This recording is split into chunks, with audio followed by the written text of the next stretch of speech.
¿Qué tal, amigos y amigas de este su canal, el Mensaje de la Biblia? No acostumbramos a hacer este tipo de programa que voy a hacer hoy.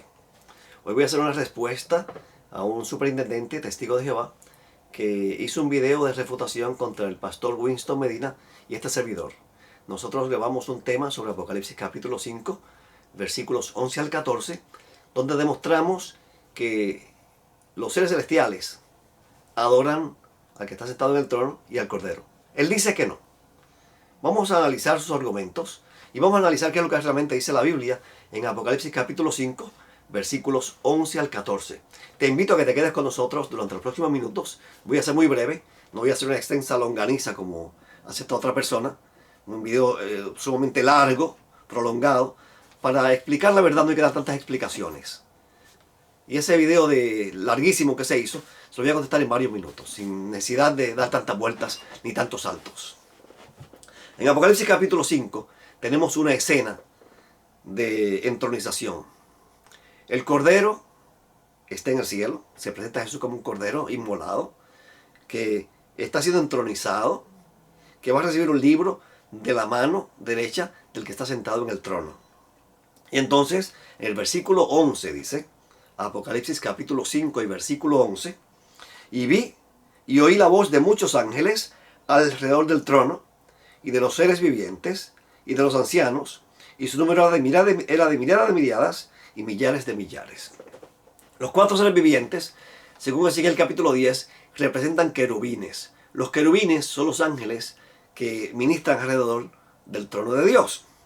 Y los 24 ancianos son asistentes de Dios en el santuario, de Cristo en el santuario celestial. Según Apocalipsis capítulo 5, y otro versículo más que en otro tema que hablemos de los 24 ancianos, vamos a analizar detenidamente. O sea que tanto los 24 ancianos como los cuatro seres vivientes son seres celestiales. No son seres humanos, son seres celestiales. Y esta escena toma lugar en el cielo. ¿Ok? No voy a entrar ahora en la controversia de los 24 ancianos, porque algunos han parado en una traducción tardía, donde dice que los 24 ancianos dicen, nos compraste para Dios. En los manuscritos más antiguos no dice nos compraste para Dios. Ese nos fue interpolado. Dice compraste para Dios. Ese nos fue interpolado para decir que los 24 ancianos son hombres que ministran en el cielo junto con Jesús y que son intercesores. Y que ellos pueden interceder por nosotros para justificar la doctrina de la intercesión de los santos. Pero esas palabras nos, aquí este pronombre nos, aquí no aparece en el texto griego original, los manuscritos más antiguos por lo menos, ni en el versículo 10 tampoco. ¿Ok? Y en el versículo 10 dice, no dice y reinaremos sobre la tierra, sino dice y reinan sobre la tierra. Está hablando de ellos. Los 24 ancianos se refieren a otros, no se refieren a ellos. Se refieren a los seres humanos que fueron comprados con la sangre de Cristo. Por lo tanto, tanto los 24 ancianos como los cuatro seres vivientes son seres celestiales. ¿Y qué hacen ellos juntamente con los ángeles, que también son seres celestiales? 12. Que decía a gran voz, el Cordero que ha sido inmolado es digno de tomar el poder, las riquezas, la sabiduría, la fortaleza, el honor, la gloria y la alabanza. Así que esta primera parte del cántico, esta primera estrofa del cántico dice que el Cordero es digno de tomar 7 cosas. Y se enumeran 7 cosas. El poder, las riquezas, la sabiduría, la fortaleza, el honor, la gloria y la alabanza. 7 cosas de las cuales el Cordero se despojó, se vació cuando vino a la tierra, cuando el verbo preexistente decidió venir a morir por nosotros, cuando Él se ofreció mediante el Espíritu Eterno ante Dios, según Hebreos 9:14, Él se vació, dice Filipenses 2:6, se vació. Y aquí entonces, en el versículo 12 de Apocalipsis 5 dice las cosas que Él retomó, las cosas que fue digno de tomar cuando ascendió al cielo. Pues seguro las cosas que puso al lado. ¿Ok? Por eso cuando dice la sabiduría, por ejemplo, cuando Él estaba en la tierra, los discípulos le preguntan, Señor, ¿cuándo vienes por segunda vez? En forma parafraseada, ¿no? ¿Qué señal habrá tu venida? O sea, ¿cuándo serán estas cosas, Señor? Y Él les dice, yo no sé la hora cuando el Hijo del Hombre viene, sino solamente mi Padre, ni los ángeles lo saben, porque la sabiduría de Cristo estaba vedada, porque Él no vino como Dios todopoderoso, Él vino como un siervo sufriente, Él vino como un esclavo para servirlo a su amo, se sometió al Padre, se sometió a Dios, como un esclavo se somete a su amo, hizo de Dios su Padre, e hizo de Dios su Señor y su Dios. en su humanidad, en su encarnación. Y ahora es glorificado y retoma aquellas cosas que puso a un lado. Pero entonces, la segunda estrofa de ese cántico, en el versículo 13 dice, y nota usted que esta es una escena celestial. Es una escena que ocurre en el cielo. Escuche bien, en el cielo, no en la tierra. Y a todo lo creado que está en el cielo y sobre la tierra y debajo de la tierra y en el mar y a todas las cosas que hay en ellos, oí decir, al que está sentado en el trono y al Cordero. Ahora la acción se dirige a dos personas. Primero la acción se dirigía el cántico se dirigía al Cordero. Ahora el cántico se dirige al que está sentado en el trono y al Cordero. ¿Qué así se da a ellos? Que a ellos sea la alabanza, el honor, la gloria y el dominio por los siglos de los siglos. Los dos reciben la misma alabanza, el mismo honor, la misma gloria, y se dice que el dominio de ellos es por los siglos de los siglos. Y llegamos al versículo 14. El versículo 14 dice, y los 4 seres vivientes decían amén. Y los 24 ancianos se postraron sobre sus rostros y adoraron. En los manuscritos más antiguos el versículo se acaba ahí. Los manuscritos más tardíos, como los que usó el Textus Receptus en su traducción, en los que se ampara la Reina Valera, revisada, dice, y adoraron al que vive por los siglos de los siglos. Esa expresión, al que vive por los siglos de los siglos, no aparece en los manuscritos más antiguos. Fue añadida posteriormente por un copista. Así que el versículo se debe acabar donde dice, y se postraron sobre sus rostros y adoraron. Entonces este amigo, que nos hace la crítica, dice, ahí no dice a quién adoraron. Ahí no hay un complemento directo en esa oración. En ese caso, ¿qué hay que hacer? Señores, esto es un cántico. ¿De quién está hablando ese cántico? La primera estrofa habla de quién? Del Cordero. La segunda estrofa habla de quién? Del que está sentado en el trono y el Cordero. Entonces, ¿cuál es el antecedente de se postraron sobre sus rostros y adoraron? El que está sentado en el trono y el Cordero. Gramática 1, 2, 3. Sencillo. No sé por qué usted se amarga la vida dándole vueltas a eso para tratar de que la Biblia diga algo que no dice. O que no diga lo que dice. Entonces, ¿qué hace el amigo? Salta de aquí a otro versículo. Que es su técnica favorita. Yo la llamo la técnica del mono.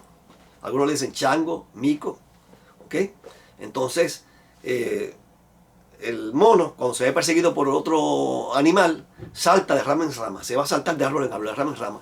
Entonces, nuestros amigos testigos de Jehová, cuando se ven que no pueden explicar un versículo, cuando se ven perdidos en ese versículo, que no pueden moverse de ahí, saltan a otro versículo, supuestamente paralelo. Y cita 1 Crónicas 29:20, como si Juan hubiese estado pensando en ese versículo cuando escribió este himno, cuando recibió esta visión y escribió este himno, este cántico. Demuéstreme con la Biblia que Juan estaba pensando en 1 Crónicas 29:20. Otro error, garrafal. Entonces dice aquí, voy a leerlo rápidamente. Después dijo David a toda la congregación. ¿Cuándo ocurrió esto? Cuando David estaba allí hablando, presentando a Salomón como rey. ¿Ok? Aquí tenemos ahora una escena terrenal. La primera de Apocalipsis 5 es una escena celestial. Ahora vamos a ver una escena terrenal. Son dos escenarios totalmente diferentes. No hay relación ninguna entre uno y el otro. Inclusive gramaticalmente hablando, no son paralelos ni son iguales. En uno hay complemento directo y en el otro no lo hay. O sea, ¿cómo usted se atreve a citar 1 Crónica 29:20 para refutar o contradecir lo que Juan claramente establece en Apocalipsis 5, 11 al 14? Eso es absurdo. Pero así son ellos. Y eso es lo que hacen. Y hablan con la seguridad y se burlan. Y Montesinos no sabe. Y Winston no sabe. El que no sabe es usted. Entonces, voy a leer el versículo 20. 1 Crónicas 29:20. Y esta es la única vez que lo voy a contestar porque no le contesto más videos. Porque no vale la pena. Él es más de lo mismo. Y repite los mismos errores que ya han sido refutados muchísimas veces. Dice aquí, después dijo David a toda la congregación, bendecid ahora a Jehová vuestro Dios. Entonces toda la congregación bendijo a Jehová Dios de sus padres e inclinándose adoraron delante de Jehová y del rey. Montesinos, Winston, ¿cómo usted me explica este versículo ahora? Aquí dice que el pueblo les rindió proscuneo al rey y a Yahweh, a Jehová. Pues bueno, eso es lo que dice ahí, no dice otra cosa. O sea, ahí dice clara y llanamente, Y en el texto hebreo dice lo mismo. Verifique el versículo en el texto hebreo, igual que la Septuaginta, dice lo mismo. Que el pueblo se postró y adoró al rey y a Yahweh, a los dos. Eso es lo que dice, ahí no dice otra cosa. Es el único versículo en todo el Antiguo Testamento que dice tal cosa. No hay otro versículo que diga eso en todo el Antiguo Testamento. En ningún lugar se dice en el Antiguo Testamento que los judíos fueron instruidos por Dios para adorar al rey. Jamás. ¿Ok? Hay un comentario que quiero leer aquí brevemente. Se llama The Bible Commentary, el comentario bíblico de F.C. Cook. Muy buen comentario. Y hablando sobre este capítulo de Crónicas, capítulo 29 de Crónicas, el versículo 20, él dice: toda la congregación adoró al Señor y al Rey. Estoy traduciendo. Los mismos signos exteriores de reverencia fueron tomados de las costumbres de los judíos de las naciones que realmente hacían lo mismo a sus monarcas. Y no es extraño encontrar los mismos términos aquí usados separadamente para denotar la reverencia pagada a ellos. Y cita entonces 1 Reyes 1:31. Pero la aplicación en términos de ambos, en el mismo pasaje, que no ocurre en ninguna otra parte de la Escritura, pero aquí, es ciertamente extraña. Y podría haber sido tomada, pudo haber tomado lugar si en ese entonces los judíos habían estado bajo servidumbre despótica de otras naciones, pues habían sido orientalizados por estos paganos y adoptaron costumbres paganas como adorar al rey. Eso podría ser una alternativa, ¿verdad? Entonces lo cierto es que los judíos, si usted lee los Salmos y lee Jeremías, por ejemplo, va a darse cuenta que los judíos tenían la costumbre de estarse dejando influenciar por las naciones paganas y servían a sus ídolos, lo cual fue causa de su ruina, dice Jeremías. Le hace el capítulo 11 de Jeremías. Entonces ellos, dice en el Salmo, que ellos, la causa de su caída fue que ellos se juntaban con las naciones e imitaban sus costumbres. Y esta no podría ser la excepción, según este comentarista bíblico. ¿Ok? Pero entonces, a mí no me quita el sueño que en este versículo diga que a los dos se le haga reverencia, o homenaje, o adoración, porque eso es lo que dice el versículo y yo se lo voy a negar. Al contrario, ese versículo me está diciendo a mí que a los dos se les rindió el mismo proscuneo, igual que en Apocalipsis 5:14. Así que este versículo te contradice a ti mismo. Usaste un versículo que en vez de ayudarte, te desayuda. Lo cierto es que en 1 Crónicas 29:20 está hablando de que el pueblo se postró y adoró delante del rey y delante de Yahweh, o viceversa, delante de Yahweh y de su rey. ¿Ok? Entonces yo no voy a hacer teología con un versículo que solamente menciona eso en todo el Antiguo Testamento, el único versículo que dice eso, y no voy a hacer teología con un solo versículo fuera de contexto, sin saber la razón por la cual ellos hicieron eso. Cuando esto es una escena terrenal que no tiene que ver nada con Apocalipsis capítulo 5, versículos 11 al 14, que es un cántico. Es más, déjeme decirle más. En el cielo, los ángeles no aceptan proscuneo. En el cielo, ningún ser humano, o sea, ningún ángel, ninguna criatura divina acepta proscuneo. En Hechos capítulo 10, versículos 25 y 26, el apóstol Pedro, por ejemplo, fue a la casa de Cornelio. Y Cornelio se postró delante de él y le dice proscuneo. ¿Y qué hizo Pedro? Le dijo que no. Vamos a leerlo en el libro de Hechos, capítulo 10. Porque es que estos orientales sabían cuándo proscuneo significaba adoración y cuándo significaba rendir homenaje o honrar. Ellos sabían la diferencia, pero este amigo no lo sabe. Entonces dice aquí, en Hechos 10, 25 y 26, cuando Pedro entró, salió Cornelio a su encuentro y postrándose a sus pies, adoró, proscuneo. Es el verbo que usa allí. Mas Pedro levantó diciendo, levántate, pues yo mismo también soy hombre. Pedro no asustó el proscuneo de Cornelio. Y en Apocalipsis capítulo 19 y versículo 10 hay otro versículo más también. Un ángel está hablando con Juan. Entonces dice Juan, y yo me postré a sus pies para adorarle.